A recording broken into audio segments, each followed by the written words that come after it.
Qu'est-ce que la laïcité en 2021 en France et particulièrement dans notre banlieue? La laïcité, c'est aujourd'hui en France un sujet qui est, hélas, très polémique. C'est un sujet de dispute, c'est un des sujets de dispute favoris de nos concitoyens et dans tous les espaces, hein, dans les espaces médiatiques, politiques, même universitaires.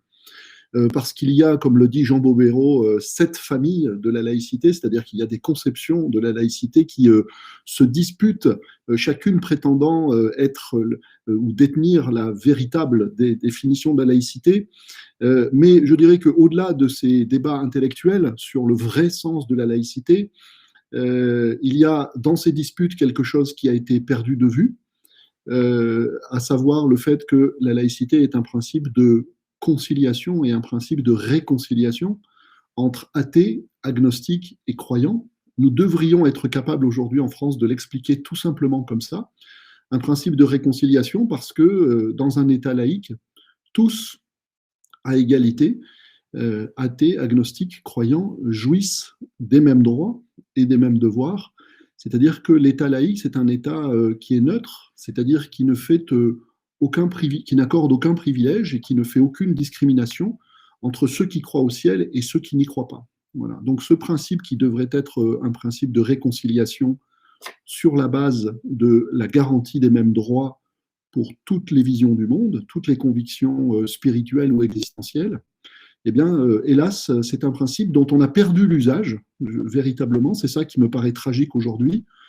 On en a perdu l'usage, c'est-à-dire qu'on ne sait plus que se disputer sur ce principe qui devrait nous réconcilier. Et ce principe, qui plus est, on évoquait les banlieues, je dirais la compréhension du principe de laïcité par un certain nombre de jeunes, pas uniquement dans les banlieues d'ailleurs, eh bien, cette compréhension elle-même aujourd'hui est très en souffrance, c'est-à-dire que la laïcité est perçue de manière extrêmement négative.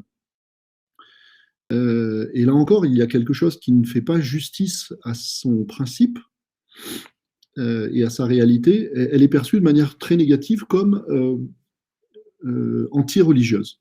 Ça, c'est vraiment, pour moi, un point véritablement fondamental de confusion au sujet de la laïcité. Je dirais, à la décharge de cette confusion, elle est hélas parfois brandie de cette manière. Elle est parfois brandie justement comme je dirais une arme de lutte contre une présence du religieux qui est jugée trop envahissante dans les espaces publics. Alors évidemment, la charge de la laïcité dans notre République est de réguler la présence du religieux, les expressions publiques du religieux, de telle sorte que ces expressions publiques ne portent pas atteinte à l'ordre public et se fassent dans un climat qui soit un climat de respect mutuel, de respect réciproque, de reconnaissance réciproque entre les uns et les autres.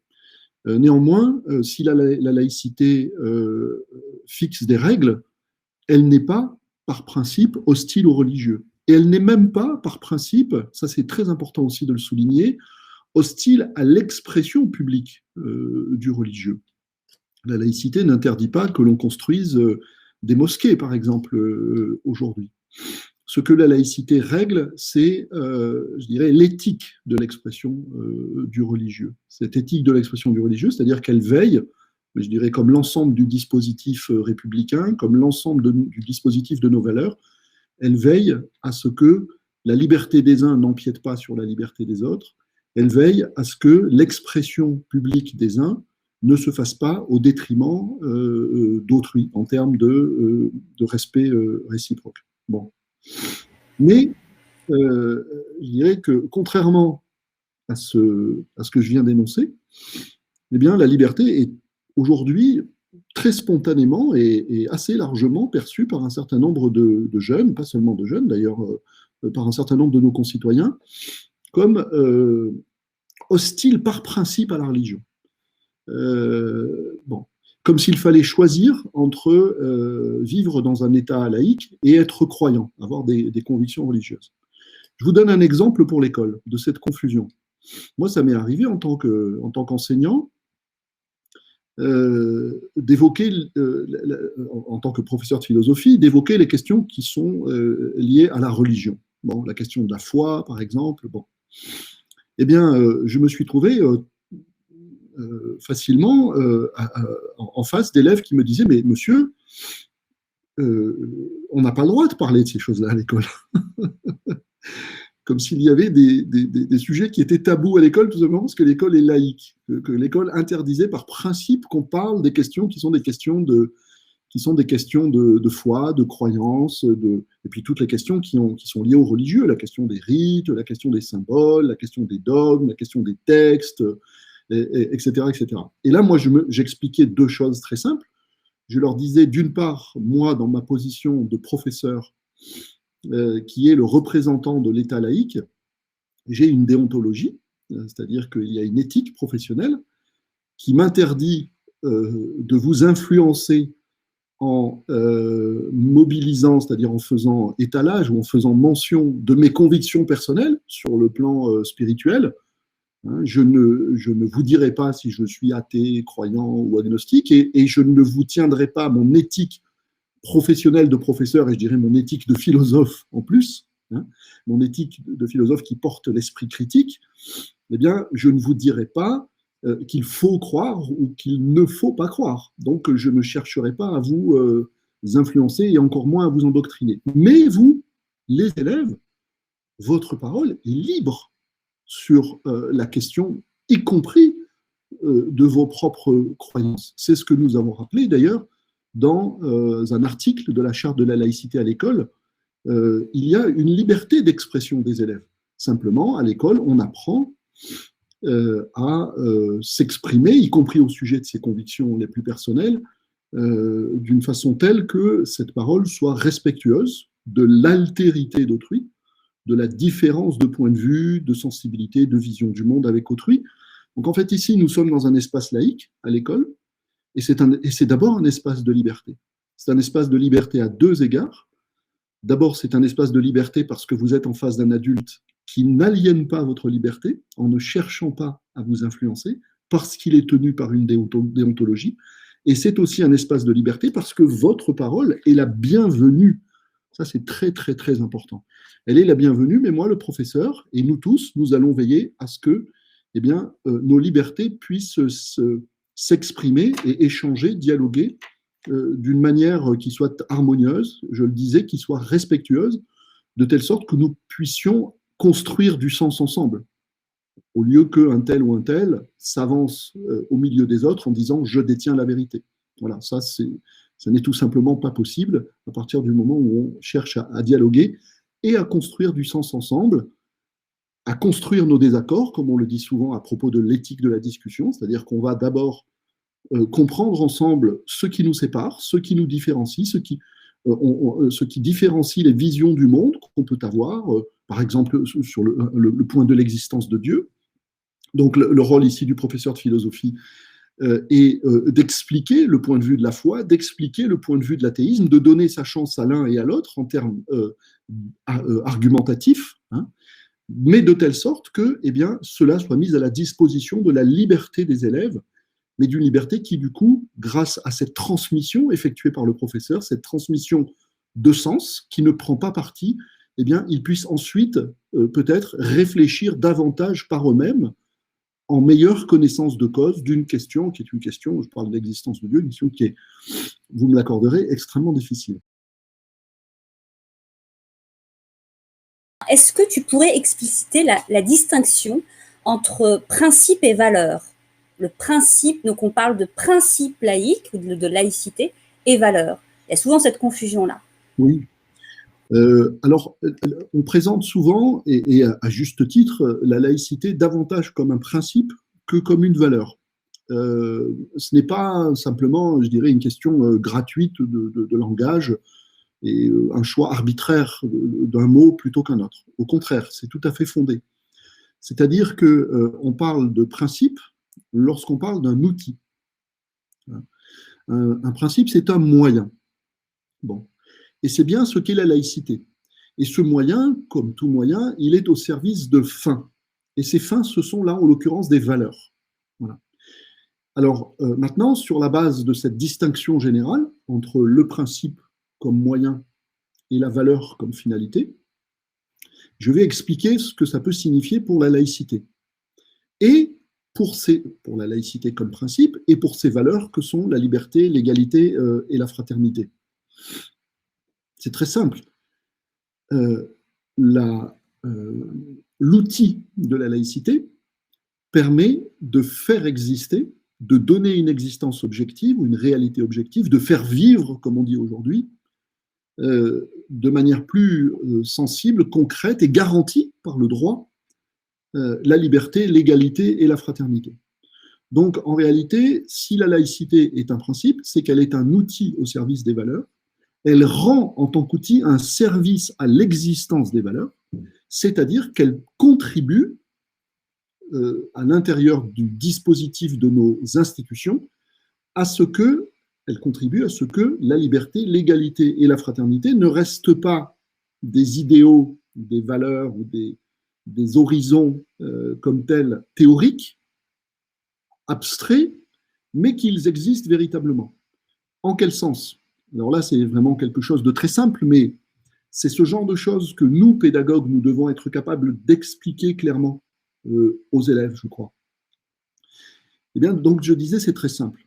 C'est-à-dire que la laïcité, notamment à travers la grande loi qui institue l'État laïque, la grande loi du 9 décembre 1905, sépare les églises de l'État.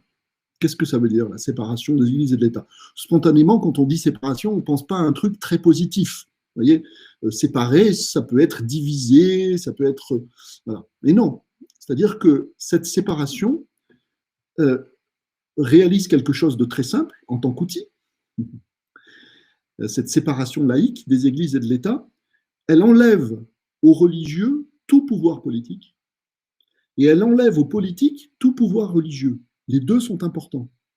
C'est-à-dire que dans l'espace public, plus aucune religion ne fait la loi. Et dans l'espace public et dans la République, il n'y a pas de religion d'État. C'est-à-dire que l'État n'a pas de pouvoir religieux. Il n'a pas le pouvoir d'imposer ou d'interdire telle ou telle croyance religieuse. Et voilà précisément comment le principe de laïcité rend service aux valeurs de liberté, d'égalité et de fraternité, parce que la religion n'ayant plus de pouvoir politique et le politique n'ayant plus de pouvoir religieux, le citoyen se trouve protégé de deux abus de pouvoir. Et donc c'est sa liberté qui y gagne. Il se trouve protégé de deux abus de pouvoir, c'est-à-dire que nulle religion dans l'espace public ne peut plus lui imposer quoi que ce soit, ni lui interdire quoi que ce soit. Sa propre liberté de conscience, quelle qu'elle soit, quoi qu'il en fasse, si vous voulez, qu'il soit athée, agnostique, croyant, comme je le disais tout à l'heure, n'a plus rien à craindre d'un pouvoir religieux, par exemple d'une police religieuse qui le poursuivrait dans la rue pour lui commander de faire ceci ou cela. Vous voyez ? Si, par exemple, je fais partie dans une société laïque, dans une société qui est gouvernée par un État laïque, d'une minorité religieuse, je n'ai rien à craindre de la majorité religieuse, parce que cette majorité religieuse n'a aucun pouvoir politique. Et on sait souvent que le droit des minorités est une question sensible, dans un pays qui n'est pas laïque et qui n'est pas démocratique. Voilà. Et donc, c'est un service véritablement qui est rendu à la liberté. Mais c'est un service qui est rendu en même temps à l'égalité, et c'est un service qui est rendu en même temps à la fraternité. Un service rendu à l'égalité parce que nous voilà tous, athées, agnostiques, croyants, à égalité de garantie. Il n'y a pas des citoyens de première classe et des citoyens de seconde zone. Il n'y a pas des citoyens de première classe qui seraient citoyens de première classe parce que leur religion serait la religion dominante. Vous voyez ? Il n'y a pas des citoyens de seconde zone qui seraient ostracisés, discriminés, stigmatisés, etc. Ça, c'est très important de l'expliquer. Parce qu'aujourd'hui, la laïcité comme principe et les valeurs de la République sont perçues par une certaine partie de notre jeunesse comme discriminatoires. Et ça nous renvoie à nous-mêmes. C'est-à-dire qu'il y a quelque chose là qu'on n'a pas su expliquer. Il y a quelque chose qu'on n'a pas supporté supporter. Et donc, comme on n'a pas supporté, certains n'arrivent pas à le supporter. Mais il y a quelque chose qu'on n'a pas supporté d'une manière qui soit suffisamment intelligente, éthique comme j'essaie de l'expliquer là maintenant. Et puis c'est un service rendu, je reprends le fil de mon raisonnement, c'est un service rendu aussi à la fraternité, parce que on va peut-être parler de la fraternité, mais la première condition pour fraterniser, c'est de se sentir à égalité. Hein, c'est de se sentir à égalité, c'est-à-dire de ne pas avoir peur les uns des autres. Bon. Et si dans une société, ni la religion, ni l'État ne créent de différence entre les citoyens en valorisant telle croyance ou en discriminant telle autre croyance, eh bien, si ça a lieu, c'est-à-dire s'il y a cette discrimination et ces privilèges, eh bien, on ne va pas pouvoir fraterniser, hein, parce qu'on ne va pas se sentir égaux. Bon, et puis même, on va avoir peur les uns des autres. On va avoir peur des uns des autres, notamment les minorités vont avoir peur de la majorité, etc., etc., etc. Voilà le sens de la distinction entre principe et valeur appliquée au couple que forment la laïcité comme principe et la liberté, l'égalité et la fraternité comme valeur. C'est le couple qui est formé toujours entre un moyen, un outil, et des finalités, c'est-à-dire quelque chose que nous, les êtres humains, nous jugeons désirable, souhaitable, d'un point de vue éthique et politique, en l'occurrence la liberté, l'égalité et la fraternité, et à partir de là, nous cherchons les moyens qui vont leur donner une existence politique, c'est-à-dire une existence garantie par le droit.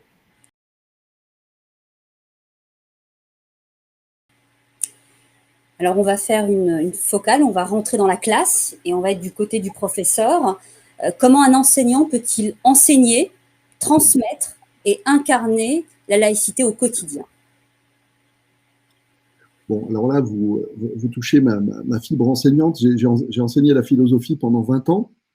Donc, déjà, si ça m'a bien appris quelque chose, c'est qu'il n'y a pas de recette toute faite et il n'y a pas de position, je dirais, de réponse générale. Hein. Si chaque élève est unique, chaque classe est unique et chaque situation de classe est unique. Donc, pardon pour la généralité là, de mon discours. Mais peut-être quand même quelques petites choses sur la base de ce que vous venez de dire. Il y a d'abord la question de l'incarnation. Voilà, ça c'est vraiment très, très important. C'est-à-dire que, et là je vais mobiliser un nouveau concept, mais qui à mon avis, demande à être mobilisé, pas d'abord par les mots, mais par l'attitude, la conduite du professeur.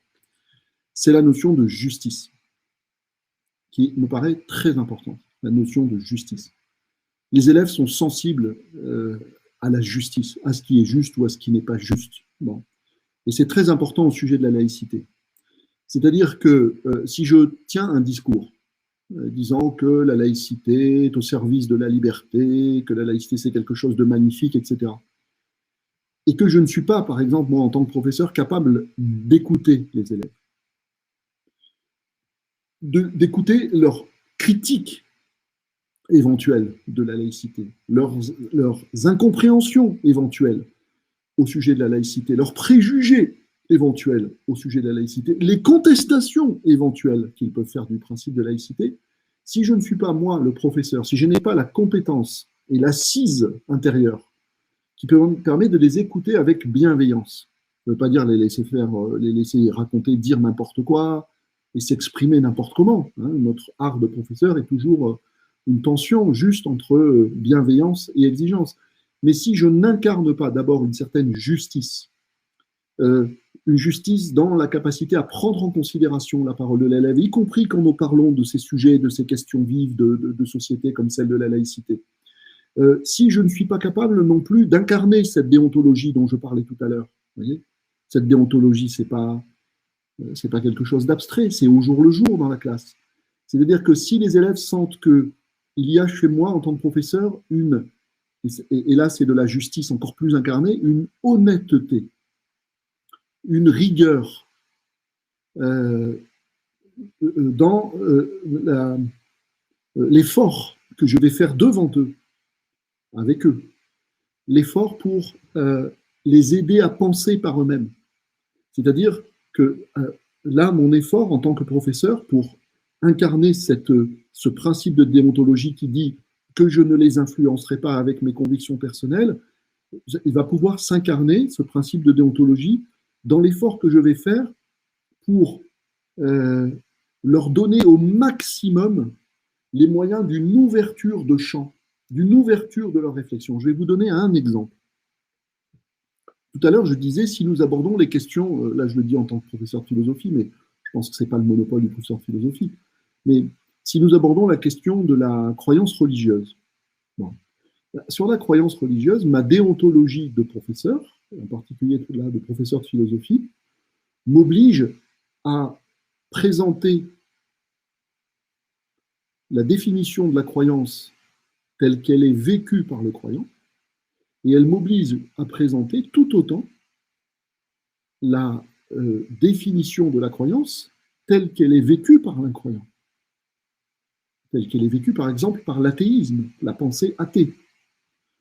Donc je vais à un moment donné dire que du point de vue du croyant, la croyance, cette croyance religieuse est une foi, c'est-à-dire la conviction dans le rite par exemple, dans une église, dans un lieu de culte, au moment d'une prière, la conviction de se trouver face à une réalité transcendante, en présence d'une réalité transcendante, en commerce, c'est-à-dire en dialogue avec une réalité transcendante.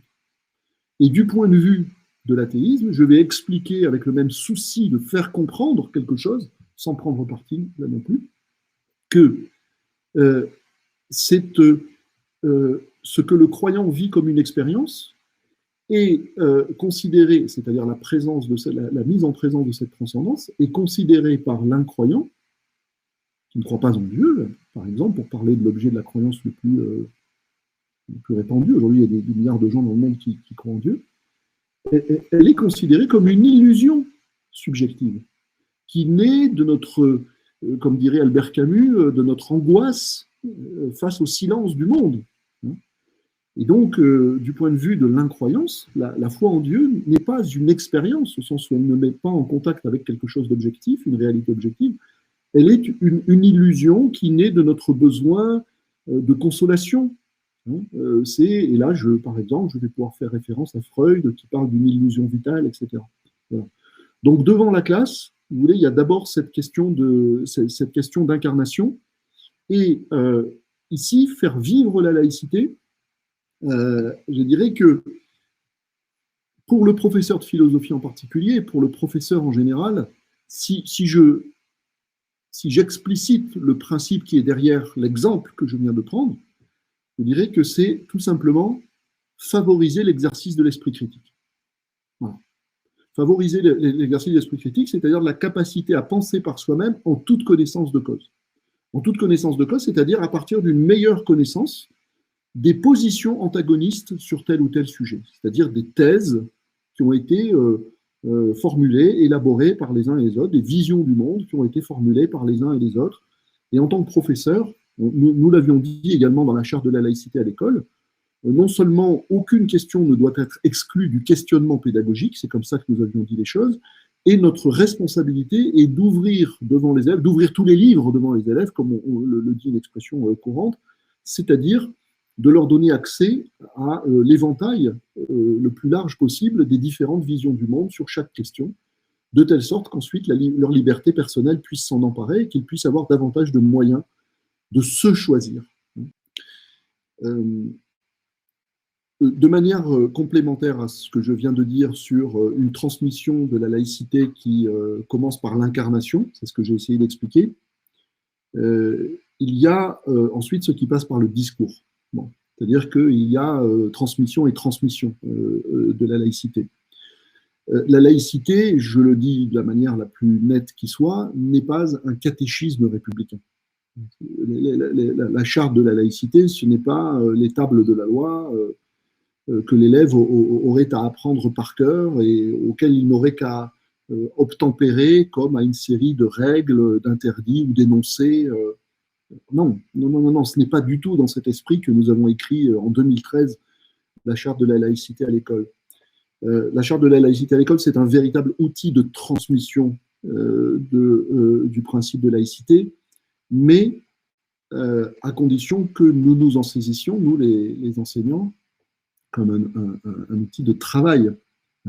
Comme un outil de travail, c'est-à-dire quelque chose. La charte de la laïcité est constituée de 14 articles, je crois, ou 15, je ne sais jamais si c'est 14 ou 15 articles, ce qui est un comble, qui chacun demande à être utilisé, je le dis de la manière la plus précise qui soit, comme matériau d'une discussion.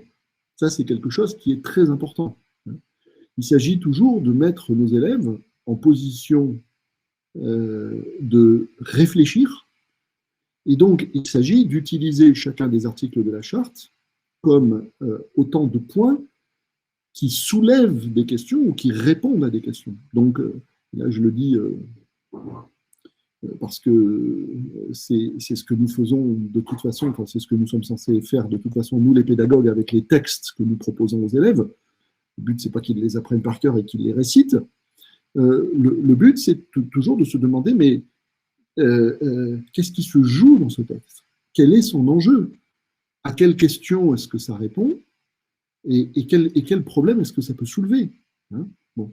Eh bien, c'est ce travail-là qui, à mon avis, demande à être conduit dans la classe, de telle sorte que les élèves n'aient pas le sentiment que la laïcité est quelque chose, une espèce de principe religieux, ce serait un comble, qui leur est asséné d'en haut, comme un catéchisme républicain, on emploie souvent cette expression. Rien ne serait plus ruineux pour notre école que de donner cette impression.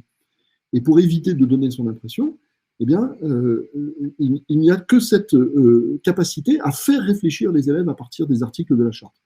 Je vais vous donner un exemple. Dans son article 6, alors je cite de mémoire, dans son article 6, la charte dit la laïcité offre aux élèves les conditions propices à l'épanouissement de leur personnalité, notamment l'épanouissement, l'accomplissement d'eux-mêmes, etc., etc. Personne n'est obligé d'acquiescer à ça sans rien dire. Personne n'est obligé de croire la charte de la laïcité sur parole. On me dit, la charte me dit qu'elle offre aux élèves des conditions propices pour leur accomplissement. Mais en quel sens? Quelles conditions? Voilà ce sur quoi le professeur peut amener les élèves à travailler. Et je dirais, il peut les amener à travailler en focalisant, en mettant un focus, comme je viens de le faire, sur un article, mais peut-être, et ça c'est un vrai travail avec la classe, en allant chercher dans d'autres articles un certain nombre d'éléments d'éclairage, un certain nombre de réponses à telle question, à tel problème qui est soulevé par l'article sur lequel on s'est concentré. Vous voyez, quand par exemple on dit que l'école offre aux élèves les conditions de leur liberté, par exemple l'article 6 dit que la laïcité les protège de tout prosélytisme et de toute pression qui les empêcherait de faire leur propre choix. Je crois que c'est la formule exacte. Ben, comment? Et donc là, le professeur, je dirais, doit mettre ses élèves en position d'enquêteur. Il faut aller chercher cette raison. Il faut aller chercher ce qui justifie cette affirmation qui est présente dans l'article 6. Et par exemple, il y a un indice pour donner un élément de réponse. Après, c'est à chacun de faire ce travail d'abord par lui-même. C'est le travail que le professeur fait en préparant son cours. Puis après, c'est un travail qu'il a à faire avec les élèves, de trouver comme ça des chemins d'intelligibilité et de questionnement dans la charte. Mais un indice ici, c'est justement cet autre article que je mobilisais, c'est-à-dire que c'est peut-être parce que le professeur est un adulte qui s'est engagé à ne pas influencer, endoctriner les élèves qui sont devant lui, qu'il y a là une des conditions qui sont propices à l'éveil, à l'émergence pour l'élève, ici et maintenant, d'un espace de liberté, c'est-à-dire d'une possibilité qui lui est vraiment offerte de penser par lui-même. Vous voyez, voilà. Mais, et ça, je dirais que c'est à chacun d'en faire l'expérience, à nous d'avoir l'intelligence pédagogique avec nos élèves, de trouver dans la charte de la laïcité, comme support privilégié d'une pédagogie de la laïcité, autant de chemins d'intelligibilité que nous le pouvons. Moi qui suis un des auteurs de la charte de la laïcité, je suis certain qu'il y a des significations, des questionnements, des trajets de sens entre les articles, par exemple, qui m'ont échappé. Et tant mieux.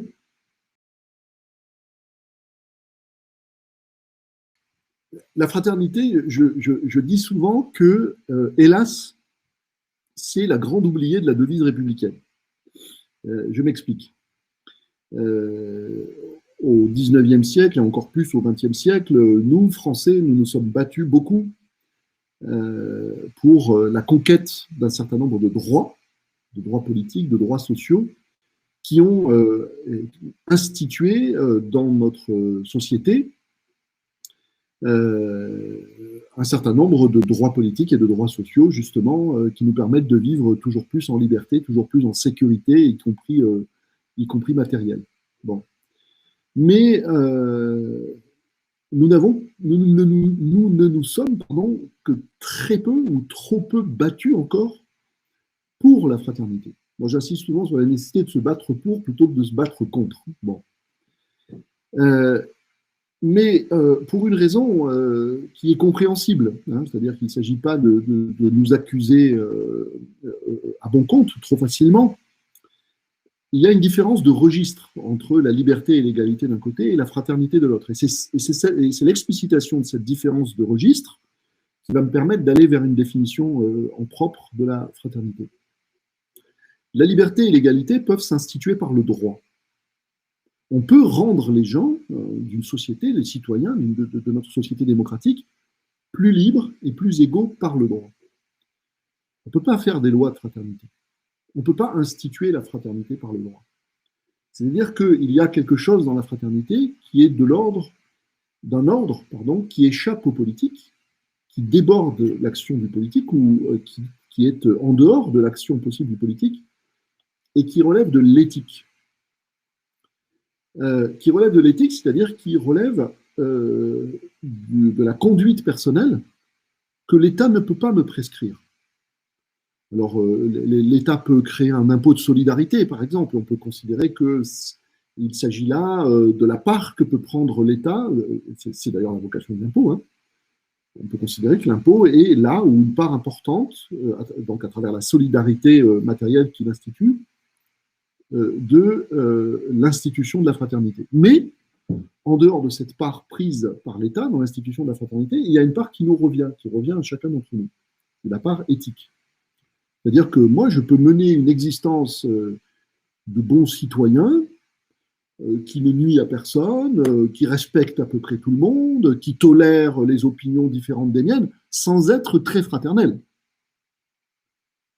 Sans être très fraternel, c'est-à-dire que je ne vais pas franchir le pas de la fraternité, et ce pas de la fraternité, c'est le pas du souci d'autrui.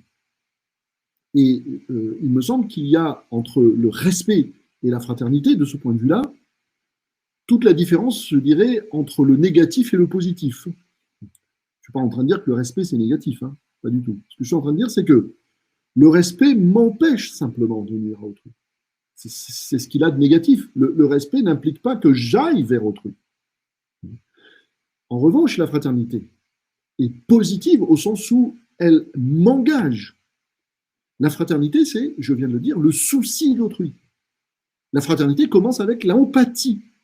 Elle s'accomplit dans la compassion active de l'engagement solidaire au service des besoins d'autrui, des détresses d'autrui, de la souffrance d'autrui, etc.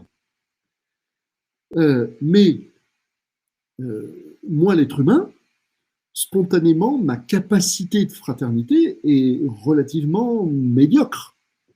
Alors, il y a peut-être des gens qui, par nature, sont plus empathiques, ont plus de compassion, etc., etc. Mais c'est quelque chose qui demande à être cultivé, la fraternité.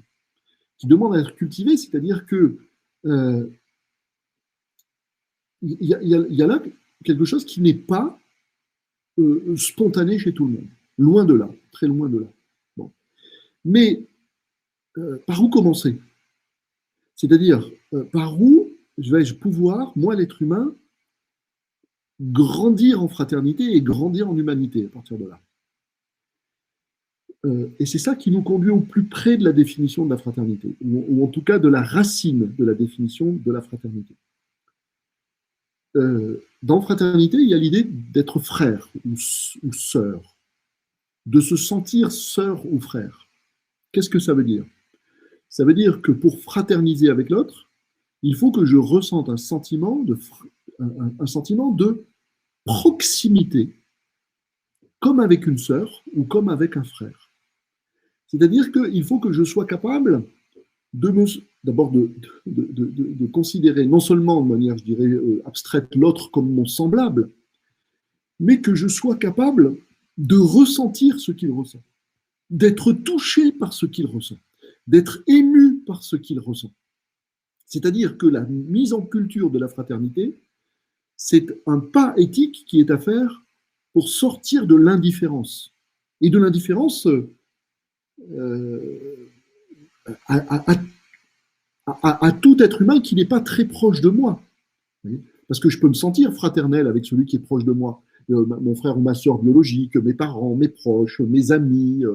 Je suis touché par ce qui les touche. Je suis heureux quand ils sont heureux, on peut l'espérer. Je suis malheureux, je souffre quand ils souffrent, je souffre de ce dont ils souffrent. Hein. C'est la compassion, c'est souffrir avec. Voyez.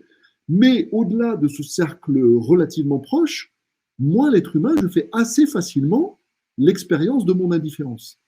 Et donc, comment est-ce qu'on passe, ça c'est Bergson qui se posait cette question au début d'un livre qui s'appelle Les deux sources de la morale et de la religion, comment est-ce qu'on passe de cette capacité de fraternité spontanée qui est assez limitée à ce qu'il appelait l'amour de l'humanité. Alors, sans aller même jusque-là, mais en tout cas, par la capacité à se sentir frère et sœur, c'est-à-dire par la capacité à se sentir touché, ému, concerné par ce qui arrive à l'autre. Mais à l'autre qui n'est pas proche de moi. L'autre dans la société, ça va être celui qui n'a pas d'argent, ça va être le migrant, ça va être celui qui est en train de souffrir dans un hôpital, etc. etc. Bon. Et je crois que, si vous voulez, de ce point de vue-là, quand on dit qu'il y a une responsabilité de l'école à transmettre les valeurs de la République, hein, quand le Code de l'éducation dit que, outre la transmission des connaissances, la nation confie à l'école la mission de transmettre les valeurs de la République, au sujet de la fraternité, c'est, si vous me passez l'expression, une sacrée paire de manches. C'est-à-dire comment est-ce que, en réalité, nous, en tant que professeurs, on va s'adresser à la sensibilité des élèves. À la sensibilité des élèves. Les sensibiliser, je vais le dire d'une forme très générale, au malheur du monde. Au fait que notre univers, en tant qu'être humain, ne peut pas se limiter à ce qu'on trouve simplement autour de soi, voyez, mais comment est-ce qu'on peut se sentir concerné par ce qui arrive à l'autre et à partir de là, passer, et là la définition de la fraternité est, je dirais, plus complète, passer de l'émotion, c'est-à-dire ce qui me met en mouvement parce que je me sens touché, en tant qu'être humain par ce qui arrive à l'autre être humain, comment est-ce que je vais passer de l'émotion à l'engagement? Et donc je crois que nous devons offrir en tant que pédagogue, mais ça c'est quelque chose qui se réfléchit à l'échelle d'une école, à l'échelle d'un établissement, l'opportunité aux élèves de s'engager. Alors de s'engager déjà dans les instances de la démocratie scolaire, dans les réflexions sur améliorer, la possibilité d'améliorer telle ou telle chose dans l'établissement, etc. Mais la réflexion sur tout ce travail collectif, tout ce travail en équipe. Moi j'aimerais que chaque année, chaque élève se voit offrir la possibilité d'appartenir à une équipe. Vous voyez, une équipe qui prend une responsabilité d'engagement fraternel par rapport à une difficulté proche ou lointaine. Vous voyez, ça va être du tutorat, par exemple, hein, ça va être tout un ensemble d'initiatives menées à l'intérieur de l'établissement, ça va être la mise en lien avec la vie associative à l'extérieur de l'établissement pour être, je dirais, prendre sa part du soulagement de telle ou telle détresse. Bon, il ne s'agit pas non plus de faire peser sur les épaules des élèves la responsabilité de la détresse du monde, mais encore une fois, comme je le disais tout à l'heure, et c'est pour ça, c'est ça que j'appelle une transmission de valeurs au sujet de la fraternité.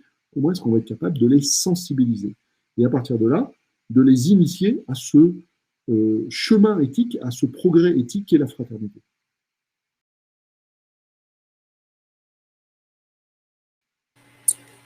Je vais titiller un peu au sujet de ce concept, de cette valeur de la fraternité. Dans cette société globalisée, mondialisée, capitaliste, est-ce que l'école n'est pas à contre-courant dans son enseignement et dans ses valeurs? Il est certain que sur ce sujet de la fraternité, l'école est largement à contre-courant. Nous vivons dans une société qui est une société je me sens contraint de le dire comme ça, hélas, qui privilégie de manière presque systématique l'inverse de la fraternité. Hein. C'est-à-dire que nous vivons dans un système, pardon pour la généralité de la notion, mais qui favorise beaucoup l'individualisme, la compétition, l'indifférence, à partir du mythe moderne de l'individu autosuffisant, de l'individu qui n'aurait besoin que de lui-même, hein, avec cette mythification du self-made man, de l'individu qui est arrivé tout seul, il a grimpé tout seul en haut de la pyramide. Vous voyez, et puis s'il a eu besoin d'écraser autrui, ben c'est la vie, c'est la loi de la jungle. Hein. Mais comme l'ont dit récemment certains auteurs, l'autre loi de la jungle, c'est l'entraide. L'autre loi de la jungle, c'est l'entraide. C'est-à-dire, je pense au livre de Pablo Servigne, c'est-à-dire que nous, les êtres humains, anthropologiquement, nous ne sommes pas faits pour l'indifférence, la compétition qui est synonyme de guerre de tous contre tous, pour la compétition pour les positions sociales, la compétition pour l'argent, la compétition pour la réussite, la société pyramidale, etc., etc. Nous ne sommes pas faits pour tout ça parce que, anthropologiquement, nous sommes des êtres d'interdépendance. C'est vis-à-vis de cela que le mythe moderne de l'individu autosuffisant est non seulement ruineux en termes de vivre ensemble, c'est-à-dire qu'il atomise la société, mais il est faux. Il est tout simplement faux. Notre société est quand même aujourd'hui trop largement fondée sur une erreur anthropologique et qui est monstrueuse parce qu'elle est anti-humaniste. Elle est anti-humaine parce qu'elle est fausse anthropologiquement et elle est anti-humaniste, c'est-à-dire qu'elle est anti-éthique. Pourquoi est-ce qu'elle est fausse? Pourquoi est-ce que ce préjugé que nous n'aurions pas besoin les uns des autres, que nous n'aurions pas besoin de fraterniser, pourquoi est-ce qu'il est faux? Il est faux parce que nous sommes, je l'ai dit, des êtres d'interdépendance. C'est-à-dire que nous sommes incapables, nous les êtres humains, de faire quoi que ce soit tout seuls. Dès que nous sortons du ventre de notre mère, nous avons besoin de matrices.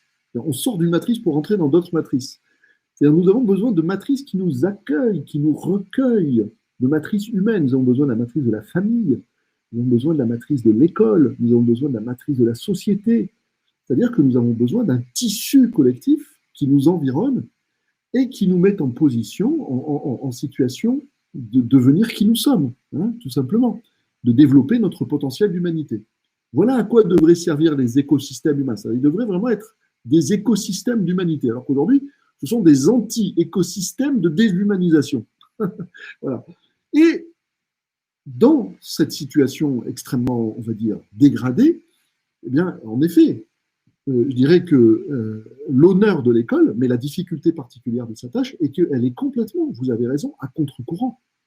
Elle est à contre-courant, c'est-à-dire que nous sommes encore dans la société un de ces îlots écosystémiques où on ambitionne justement de faire de l'être humain un être humain digne de ce nom, c'est-à-dire réellement doué d'humanité, c'est-à-dire réellement soucieux de l'autre, etc. Mais, attention, n'idéalisons pas non plus notre école. L'école sert aussi à la compétition générale. L'école est aussi menacée par le risque de devenir simplement une machine à sélectionner, à trier, à hiérarchiser entre ceux qui vont réussir et ceux qui vont être exclus. Donc, notre école a une vigilance à avoir par rapport à cela qui est extrêmement importante. C'est-à-dire qu'il faut qu'elle fasse attention à ne pas donner d'une main ou à faire semblant de donner d'une main ce qu'en réalité, elle est en train de reprendre de l'autre. Si nous faisons une éducation aux valeurs, une éducation à la liberté, une éducation à l'égalité, une éducation à la fraternité, nous ne pouvons pas être l'antichambre d'un système qui fabrique l'inverse de la liberté, de l'égalité et de la fraternité. Mais un autre écueil qui, à mon avis, nous menace, et par rapport auquel nous devons être collectivement vigilants, personnellement, dont chacun d'entre nous est personnellement conscient, et par rapport auquel nous devons être collectivement vigilants, cet autre écueil, c'est d'intérioriser, je dirais, le malheur, c'est-à-dire de dire notre école est tellement insulaire Notre école est tellement à contre-courant, elle est tellement une île dans laquelle nous essayons de faire autre chose, de faire exister autre chose, dans un océan d'égoïsme, d'individualisme, etc., que, eh bien, en réalité, ça n'est pas la peine. Vous voyez, je crois que ça fait partie de notre grand rendez-vous avec nous-mêmes, et je dirais même du rendez-vous que chacun a avec sa vocation dans l'école, avec sa vocation de professeur. Est-ce que je crois en ma mission? Je parle d'une foi laïque. Hein. Est-ce que je crois, c'est-à-dire, je n'ai pas référence à une religion quelle qu'elle soit, mais est-ce que je crois en cette capacité de l'école à agir et véritablement à former un être humain qui est empathique, qui est fraternel, etc. Et est-ce que cet être humain, je lui donne un certain nombre de chances d'exister ensuite comme tel dans la société? Ou est-ce que, eh bien, j'ai le sentiment de participer à un vaste mensonge? Mais c'est ruineux pour la conscience de soi, ça. Si moi, le professeur, j'ai l'impression que je participe à un mensonge, que je raconte des histoires de fraternité, alors qu'en réalité, moi-même, je ne fais que participer à fabriquer de la compétition et que l'élève n'aura de chance demain que d'arriver dans une société qui ne reconnaît que la compétition et la guerre, je crois qu'il faut que je fasse autre chose. Vous voyez, donc, ce sont des questions qui nous convoquent, je dirais, qui nous convoquent par rapport à par rapport à un chemin de vie, tout simplement. Est-ce que j'ai le sentiment d'être à ma juste place dans cette école qui, oui, est à contre-courant? Mais alors, si j'estime être à ma juste place, ça veut dire que j'ai besoin de galvaniser ma foi en ce que je fais et ma foi en l'école, tout en étant parfaitement conscient que, comme le disait Marc Aurèle, il y a des choses qui dépendent de nous et des choses qui ne dépendent pas de nous. Et il y a beaucoup de choses qui ne dépendent pas de nous, mais au moins, on peut avoir cette conscience d'avoir fait au maximum sa part pour que dans notre société existe autre chose et que je dirais, tout ce qui dysfonctionne ne soit pas hégémonique. Galvanisant, merci. On va focaliser, on va rentrer dans la classe. Les collègues aimeraient entendre d'un inspecteur général, d'un philosophe, d'un écrivain, d'un intellectuel, que ce qu'ils font, la coopération, la DVDP, les comités de réflexion, faire des élèves des interlocuteurs valables, faire des échanges de pratiques, ça a du sens, même si c'est chronophage. Donc voici la question qui terminera cette capsule. Quel type de pédagogie permet de penser PENSSER et penser PASANCSER, un nous qui laisse place à chaque singularité dans un pluralisme assumé et serein? Quelle pédagogie pour tout ce qu'on a évoqué? Ça ne peut être évidemment que une pédagogie qui trouve l'équilibre, la bonne tension entre ce qui relève de la transmission de la part du professeur. Nous ne pouvons pas évacuer ce geste de la transmission, nous sommes des transmetteurs. Le professeur, comme le disait Hannah Arendt, c'est quelqu'un qui dit d'abord aux élèves, voilà le monde, hein, voilà les visions du monde, voilà l'ensemble des savoirs, etc. Et puis, ce geste de la transmission qui doit être un geste d'invitation à penser par soi-même, à cultiver soi-même un positionnement sur toutes les grandes questions de société, les grandes questions éthiques, les grandes questions existentielles, etc. Donc, évidemment, la pédagogie qui est la nôtre doit être une pédagogie qui est la plus participative qui soit. Moi, en tant que professeur de philosophie, je pouvais facilement m'écouter pérorer pendant 2 heures et raconter l'histoire de la philosophie parce que ma formation me permettait de parler comme ça indéfiniment. Mais ça n'a aucun intérêt. Ce qui avait intérêt, et je l'ai ressenti en tant que professeur, c'était l'interpellation perpétuelle, permanente des élèves pour que nous co-construisions quelque chose. Pour qu'ils soient considérés non pas simplement comme, je prends l'expression classique qu'on emploie, des interlocuteurs valables, mais comme des intelligences, comme des sensibilités, comme des expériences humaines en mouvement, en voie de formation, etc., etc. Donc, à nous, les professeurs, de ne pas avoir peur. Je me mets à parler comme le pape, pardon, mais n'ayons pas peur de la parole des élèves. Nous ne prenons jamais qu'un risque extraordinaire en sollicitant, en mobilisant la parole des élèves. Mais pour cela, nous devons nous former.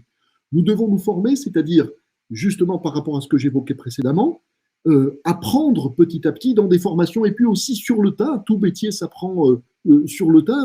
C'est en forgeant qu'on devient forgeron. à trouver le bon équilibre entre les moments qui sont les moments de transmission et les moments qui sont les moments de co-construction. Bon, ça c'est un premier point. Et puis ensuite, il y a une capacité qui se forge également à accueillir la parole des élèves et à faire, par exemple, quand on débat, que ce soit autre chose que la mobilisation hétéroclite d'une collection d'opinions. Qu'est-ce qu'on va faire de ces matériaux de départ? C'est-à-dire, les élèves se seront exprimés. Qu'est-ce qu'on va construire ensemble? Comment est-ce qu'on va problématiser ce qu'ils ont dit? Et comment est-ce que, donc, ensemble, on va construire la question? Et comment est-ce qu'ensemble, on va ouvrir les voies d'un certain nombre de réponses possibles qui vont amener elles-mêmes vers un certain nombre d'autres questions. Mais, à mon avis, le maître mot, c'est la libération. Pas seulement la liberté, mais la libération. Que chaque élève, en sortant de nos classes, se sente libéré. Libéré dans son droit de penser, dans sa capacité de penser, dans sa capacité, qu'il se sente libéré à partir de son intériorité, la capacité d'être un petit peu plus maître du chemin de vie qui va être le sien.